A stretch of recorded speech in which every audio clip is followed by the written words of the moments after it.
Good morning. My name is Priyanka Singh. I study in class 5. Subject English. Today's topic is the thirsty crow. Once upon a time, there was a crow. He went out to search of food.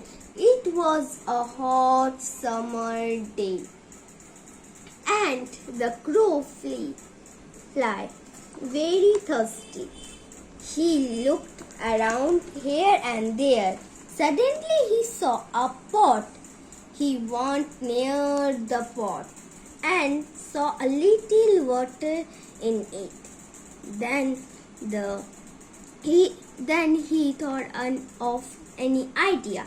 He saw small bubbles laying around here and there. He picked up bubbles one by one and dropped into the pot. See that the water level was rising up to pick more stones. He dropped in the pot. And now the water came up. The crow drank the water and flew away happily. The moral of the story is that every problem was a solution.